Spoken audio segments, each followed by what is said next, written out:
Hello students, how are you? I hope all are fit and fine. Students, today we will do our next chapter, chapter number 6, Judiciary. हम 6 chapter करेंगे आज, न्यायपालिका. ठीक है. We already doing 2 chapter. These are the organ of government. हम पहले 2 chapter कर चुके हैं. वो क्या है? सरकार के अंग, लेजिस्लेचर, विधायिका एंड एग्जीक्यूटिव, कार्यपालिका. ठीक है. हमने 2 चैप्टर किए हैं, कार्यपालिका और विधायिका. अब तीसरा हम करेंगे न्यायपालिका. ठीक है. ये तीनों क्या है? सरकार के अंग है.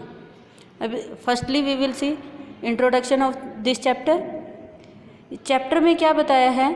चैप्टर में यही बताया है कि 2 व्यक्तियों के बीच में, 2 संस्थाओं के बीच में या 2 स्टेट के बीच में किसी न किसी तरह के डिस्प्यूट्स होते रहते हैं.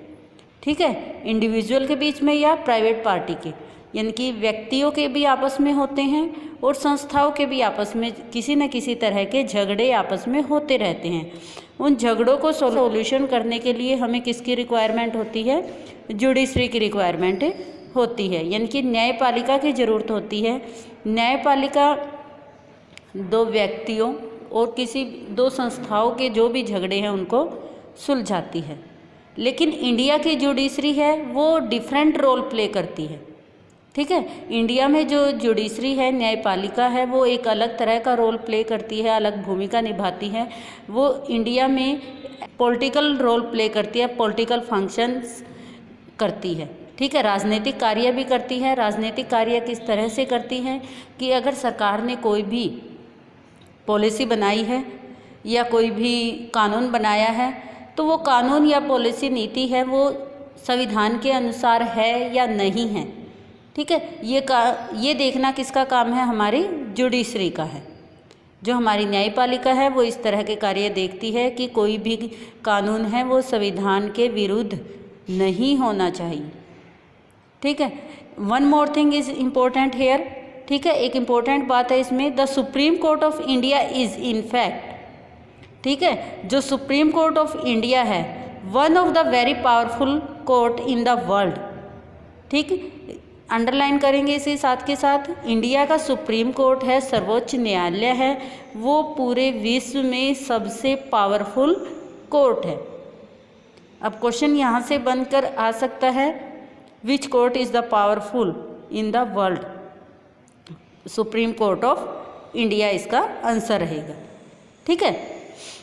Right from 1950 the judiciary has played an important role in interpreting and the protection the constitution. 1950 के बाद से क्या कर रहा है? जो सर्वोच्च न्यायालय है 1950 के बाद से एक पेरेंट की भूमिका निभा रहा है, रोल प्ले कर रहा है. पेरेंटिंग, पेरेंट्स का काम क्या होता है? देखभाल करना. ठीक है. जो भी उनके चिल्ड्रन हैं, बच्चे हैं, उनकी देखभाल करते हैं. तो इसी तरह जो हमारा कॉन्स्टिट्यूशन है उसकी देखभाल कौन करता है? Supreme court. Got it. Supreme court का मेन फंक्शन क्या आ गया यहाँ पर? Parenting the constitution of India. Got it. तो यहाँ पर क्या देखेंगे इसके साथ ही हम इसमें चैप्टर में जो हम करेंगे वो the meaning of independence judiciary. जो हमारी स्वतंत्र न्यायपालिका है उसके बारे में हम चैप्टर में पढ़ेंगे. ठीक. इसके साथ role of Indian judiciary in protecting our rights, कि किस तरह से हमारे अधिकारों की रक्षा सर्वोच्च न्यायालय के द्वारा की जाती है. ठीक है. जो हमारे फंडामेंटल राइट हैं, हम अगर कोई उनका हनन करता है, उनको छीनता है, तो हम उसके अगेंस्ट कहाँ जा सकते हैं? सुप्रीम कोर्ट में जा सकते हैं. तो वो किस तरह से प्रोटेक्ट हमारे अधिकारों की रक्षा कर रही है, ये सारा काम किसका है? सुप्रीम कोर्ट का है. नेक्स्ट हम पढ़ेंगे the role of the judiciary in interpreting the constitution, कि जो सुप्रीम कोर्ट है वो संविधान के संरक्षक के रूप में किस तरह से अपनी भूमिका निभा रही. ठीक है। संविधान का संरक्षक मीन्स संविधान के अकॉर्डिंग सभी काम कर रहे हैं या नहीं कर रहे हैं, ये देखना किसका काम है, हमारी जुडिशरी का, सुप्रीम कोर्ट का काम है। नेक्स्ट हम पढ़ेंगे the relationship between the judiciary and the parliament of India, कि जो भारत की संसद है और जुडिशरी है, न्यायपालिका है और कार्यपालिका प्लस विधायिका, यानी कि जो हमारी पार्लियामेंट है, उनके बीच में किस तरह का रिलेशन है वो हम इस चैप्टर में पढ़ेंगे। ठीक है। नेक्स्ट हमारा टॉपिक आता है why do we need an independent judiciary, कि हमें इंडिपेंडेंट जुडिशरी की ज़रूरत क्यों पड़ी, हमें आत्मनिर्भर न्यायपालिका की आवश्यकता क्यों हुई।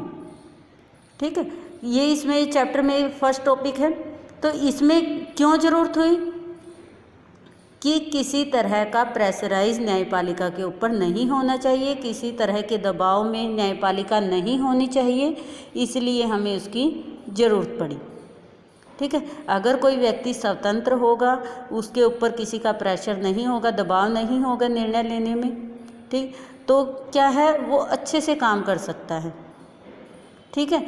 अगर आप एग्जाम्पल ले लेते हैं, अगर आप स्टडी कर रहे हो, आप अपने अकॉर्डिंग अपनी प्रिपरेशन कर रहे हो, ठीक, आपको बीच में कोई ना कोई डिस्टर्ब करता रहे, अब ये कर लो, अब ये कर लो, प्रेशराइज करता रहे, तो आप मे बी ठीक से काम नहीं कर पाओगे। इसी तरह जो जुडिशरी है, जुडिशरी को इंडिपेंडेंट इसलिए बनाया गया है ताकि वो ईजिली काम कर सके, बिना किसी रोक टोक के वो काम कर सके, चाहे वो सरकार के अगेंस्ट कोई डिसीजन हो या किसी इंडिविजुअल पर्सन के फेवर में कोई डिसीजन लेना हो, ठीक है, या किसी के व्यक्ति के पक्ष में कोई निर्णय लेना हो या सरकार के खिलाफ कोई निर्णय लेना हो, इन सभी मामलों में जुडिशरी स्वतंत्र होनी चाहिए, तभी वो अच्छे से काम कर सकती है। इसलिए हमें इंडिपेंडेंस जुडिशरी की आवश्यकता हुई। नेक्स्ट हमारा है इंडिपेंडेंस ऑफ जुडिशरी, यानी कि जुडिशरी किस तरह से स्वतंत्र है। ठीक है, इसमें किस तरह से स्वतंत्र, the other organ of the government like the executive and legislature must not retain the functioning of the judiciary in such a way that it is unable to do justice. जो हमारे अदर ऑर्गन है वो न्याय नहीं कर सकते, कार्यपालिका और न्याय विधायिका, उनका काम क्या है, कानून, फॉर्मेशन ऑफ लॉ, कानून बनाना, कानून ठीक है या गलत है वो कौन देखता है, वो जुडिशरी देखेगी। जुडिशरी कब डिसीजन लेगी ये गलत है या ठीक है, जब वो इंडिपेंडेंस होगी, यानी कि स्वतंत्र होगी, तभी वो डिसीजन ले पाएगी कि कोई भी कानून अकॉर्डिंग टू कॉन्स्टिट्यूशन है या नहीं है। अदरवाइज वो किसके प्रेशर में रहेगी, गवर्नमेंट के प्रेशर में रहेगी। अगर वो इंडिपेंडेंस नहीं है तो वो गवर्नमेंट के प्रेशर में रहेगी। The other organ of the government should not interfere with the decision of the judiciary. क्या होता है, जो इंडिपेंडेंट जुडिशरी है, आत्मनिर्भर न्यायपालिका है, उसमें सरकार के दूसरे अंग किसी तरह का इंटरफेयर नहीं कर सकते।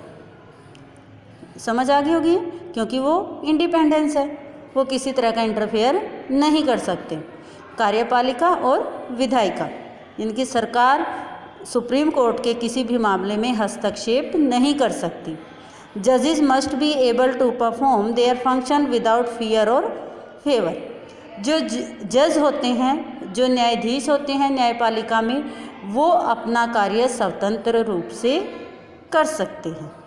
ठीक है, वो बिना किसी डर के निर्णय ले सकते हैं। जो भी उनको जजमेंट देनी होती है, किसी भी केस के अगेंस्ट देनी है या केस के फेवर में देनी है, तो वो विदाउट फियर अपना डिसीज़न ले सकते हैं। वो किसी के प्रेशर में नहीं रहते कि अगर हमने सरकार के खिलाफ एक्शन ले लिया तो सरकार हमारा कुछ गलत कर देगी, इस तरह का प्रेशर उनके ऊपर नहीं होता। ठीक है, तो इस तरह से जो हमारी जुडिशरी है, न्यायपालिका है, वो स्वतंत्र रूप से कार्य कर सकती है। I think this is sufficient for today. Next we will do in next video. Thank you.